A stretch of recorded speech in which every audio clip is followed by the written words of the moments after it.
Kita mulai ya. Bismillahirrahmanirrahim. Assalamualaikum warahmatullahi wabarakatuh.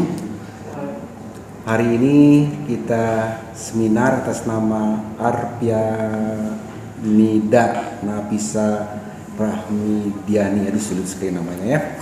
Dengan judul pengaruh pemasaran digital dan citra destinasi terhadap keputusan berkunjung Desa Wisata Lebak Muncang, Kabupaten Bandung. Kami persilakan.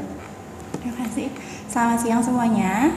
Yang terhormat Bapak Dr. Emron Edison, SE MM sebagai penguji saya hari ini, dan rekan-rekan sekalian. Perkenalkan, nama saya Arpianida Nafisa Rahmidiani dengan MPM 2021-1008. Pada kesempatan kali ini saya akan memaparkan mengenai proposal seminar saya yang berjudul Pengaruh Pemasaran Digital dan Citra Destinasi Terhadap Keputusan Berkunjung Desa Wisata Lebak Muncang. Berikut merupakan pendahuluan atau latar belakang, dilatar belakangi untuk mempercepat pemulihan sektor pariwisata dan ekonomi kreatif. Menteri Pariwisata membuat 3 program unggulan sebagai upaya membangkitkan sektor parekraf dan ekonomi nasional. Untuk salah satunya itu yaitu adanya Anugerah Desa Wisata Indonesia atau ADWI, dan program tersebut digunakan untuk mengembangkan desa wisata sehingga diharapkan dapat menjadi lokomotif penggerak untuk pemulihan sektor pariwisata dan ekonomi kreatif. Nah, untuk lokasinya sendiri itu berada di Desa Wisata Lebak Muncang. Dapat dilihat dari gambar tersebut mengenai tabel kunjungan. Dari tabel tersebut terdapat siklus naik turun untuk wisatawan yang berkunjung. Namun ketika tahun 2021 merupakan kunjungannya menurun drastis karena hanya 85 wisatawan yang mengunjungi desa tersebut. Salah satu upaya untuk meningkatkan kunjungan dengan adanya pemasaran sehingga para wisatawan dapat menentukan keputusannya untuk berkunjung ke desa tersebut. Sebagai strategi promosi atau pemasaran digital merupakan solusi terbaik dalam mempromosikan pariwisata di Indonesia untuk mendorong kunjungan wisatawan. Namun, dapat dilihat dari website dan Instagram atau media sosial yang dimiliki Desa Wisata Lebak Muncang, serta sejalan dengan hasil wawancara dengan kepala desa, menyebutkan bahwa masih kurangnya untuk pengelolaan pemasaran digital dari Desa Wisata Lebak Muncang. Serta selain pemasaran digital, faktor yang mempengaruhi keputusan wisatawan pun merupakan citra destinasi. Dan menurut hasil wawancara pra penelitian dengan kepala desa juga dengan pengelolanya, adanya keluhan terhadap fasilitas yang tersedia dan belum mampu memenuhi seluruh komponen citra destinasi sebagai pendukung keputusan berkunjung. Oleh karena itu, peneliti akan melakukan penelitian mengenai pengaruh pemasaran digital dan citra destinasi terhadap keputusan berkunjung di Desa Wisata Lebak Muncang. Adapun untuk rumusan masalahnya, bagaimana pengaruh pemasaran digital terhadap keputusan berkunjung, bagaimana pengaruh citra destinasi terhadap keputusan berkunjung, dan bagaimana pengaruh pemasaran digital dan citra destinasi secara bersama-sama terhadap keputusan berkunjung. Untuk kajian teorinya sendiri diambil dari pemasaran digital menurut Agus dan Warmayana, menyebutkan dalam bidang pariwisata merupakan serangkaian usaha yang dilakukan dalam kegiatan pemasaran dan promosi suatu daerah tujuan wisata dengan memanfaatkan berbagai media digital. Lalu untuk citra destinasinya itu sendiri merupakan suatu gabungan dari perasaan, pikiran, kepercayaan, dan persepsi positif wisatawan dengan dibentuk oleh berbagai faktor seperti destinasi, cuaca, pemandangan, fasilitas, dan lain-lain. Lalu juga ada keputusan berkunjung wisatawan menurut Piatna dan Gayatri 2005 merupakan dipengaruhi oleh beberapa faktor seperti karakteristik wisatawan, citra destinasi, lalu gambaran perjalanan dan pemasaran yang dilakukan oleh pengelola destinasi wisata. Berikut merupakan kerangka pemikirannya, di mana ada X1, itu pemasaran digital dengan dimensinya ada search engine optimization, online public relation, konten video marketing, display advertising, email marketing, dan sosial media marketing.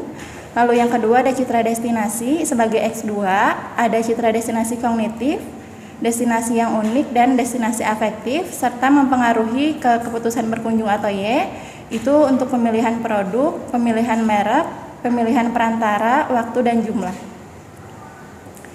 Berikut merupakan metode penelitian. Untuk sumber datanya menggunakan sekunder dan primer. Untuk populasinya sendiri di 2.724 dan sampelnya mengacu pada rumus Lovin itu 100 wisatawan. Lalu untuk skala pengukuran datanya menggunakan skala Likert. Untuk pengujian instrumennya ada uji validitas, reliabilitas, lalu uji asumsi klasik, dan teknik analisis datanya ada teknis analisis deskriptif, lalu yang verifikatif meliputi regresi linear berganda, koefisien korelasi, koefisien determinasi, uji simultan F, dan uji parsial T. Berikut merupakan pemaparan dari proposal penelitian saya saat ini. Terima kasih atas perhatiannya. Selamat siang.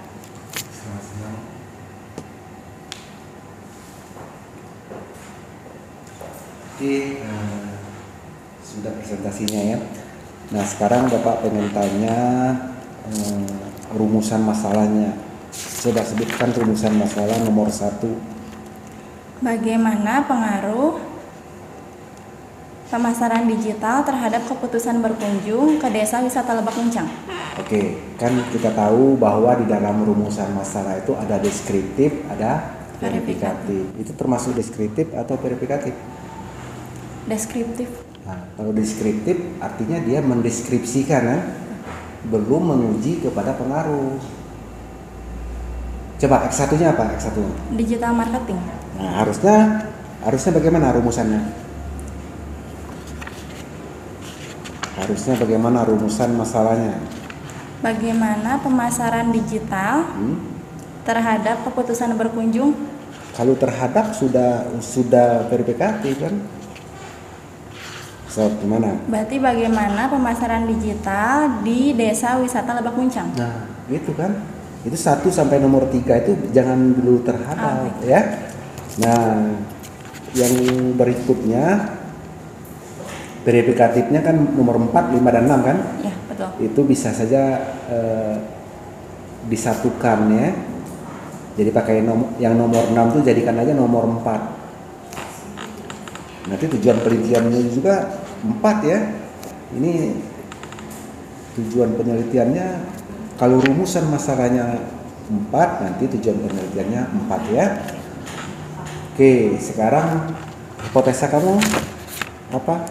Hipotesanya yang pertama, adanya pengaruh yang signifikan dan positif antara X1 yaitu pemasaran digital terhadap Y, keputusan berkunjung secara parsial. Yang keduanya, terdapat pengaruh yang signifikan dan positif antara X2 yaitu citra destinasi terhadap Y, keputusan berkunjung terhadap keputusan berkunjung secara parsial juga. Yang ketiga, ada yang pengaruh yang signifikan dan positif antara X1 dan X2 terhadap Y secara simultan.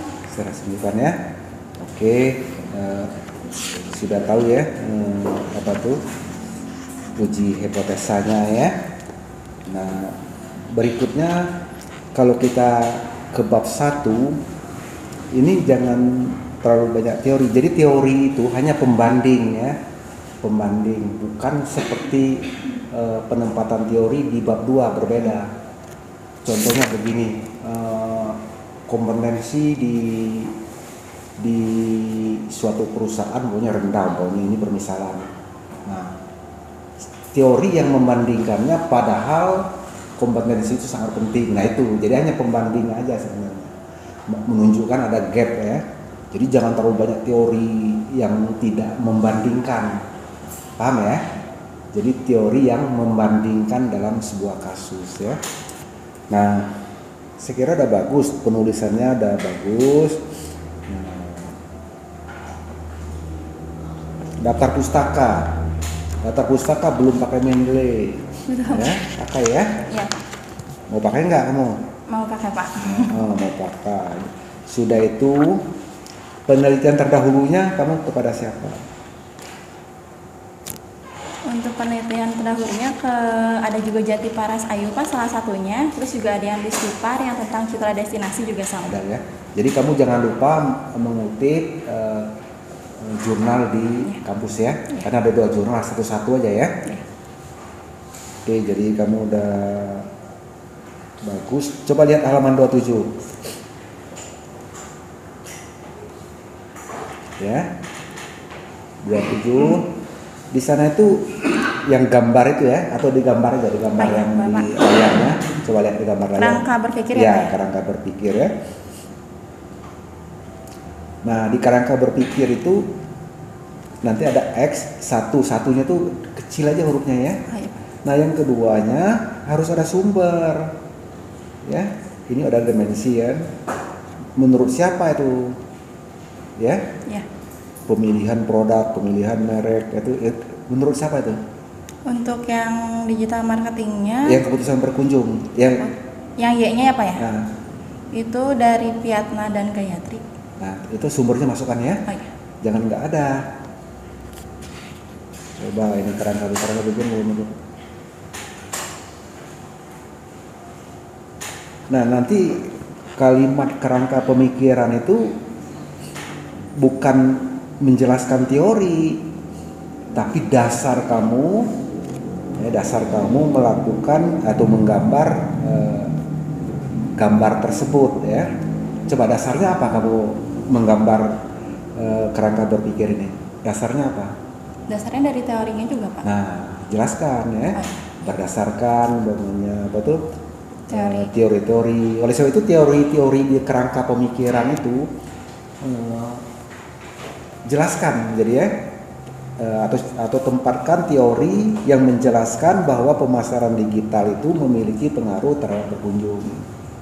Juga teori citra destinasi terhadap keputusan berkunjung itu ada di subbab kerangka pemikiran. Ya. Oke, sekarang udah bagus ya. Tulisannya juga udah bagus ya. Udah bagus ya. Tabulasi, sampel. Nanti kalau jenis data, sumber data, A-nya nggak usah huruf besar ya. Data primer, A-nya huruf kecil aja ya. Kamu pakai Swapin ini, nah nanti koreksi ya. Jangan 10%, 5% ya. Kalau 10% kecil ya, 5%. Ini desain penelitiannya seperti ini ya. Iya Pak. Observasi, wawancara, studi terdahulu. Oke. Ini kamu yang membuat apa? Ini kayaknya ada sumber ini. Boleh saja Kak menggunakan desain penelitian orang, itu sumbernya masukkan ya. Oh, iya. Kecuali kamu sendiri yang membuatnya.